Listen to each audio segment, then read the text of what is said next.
আপনি দেখেন তেল তেল, এটা ব্লেন্ডার দেখেন, হ্যাঁ আপনি এটা সবকিছু আছে দেখেন, এনে কোনো কেমিক্যাল তো না। এটা আপনি সঠিক মনে করেন? জি সঠিক মনে করি আমি। আমি নিজে ব্যবহার করতেছি, আমি নিজে সঠিক মনে করতেছি। কিসের লাগে? মানে আমি নিজেই খাই ভাই, সত্যি কথা যেটা মানে আমি নিজে ঘিজাল আমি নিজেই খাই। আচ্ছা, এই ব্লেন্ডার দিয়ে তেল দিয়ে আপনি দুধের মধ্যে মিশ্রিত করে যেটা করতেছেন সেটা নিজেই খান? হ্যাঁ আমি নিজেই খাইছি। আপনি বিক্রি করেন না?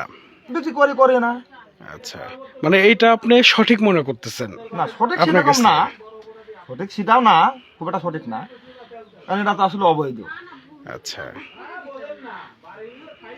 এই যে এখানে মোটামুটি তেল দেখতে পাচ্ছি আপনার 10-12 লিটার তেল, আর এখানে প্রায় 1 হাত মাটির নিচে এটা গাড়ছেন। এটা গাড়ার কারণ ব্লেন্ডারটা এটা লড়ে না। ও আচ্ছা, দেখুন এই যে দুধের সিন্ডিকেটটা, যেটা এই যে এটা দুধ, এগুলো তেল, এইটা হচ্ছে আপনার ব্লেন্ডার, এইটা হচ্ছে মূল, ইনি একজন প্রস্তুতকারক। ভাই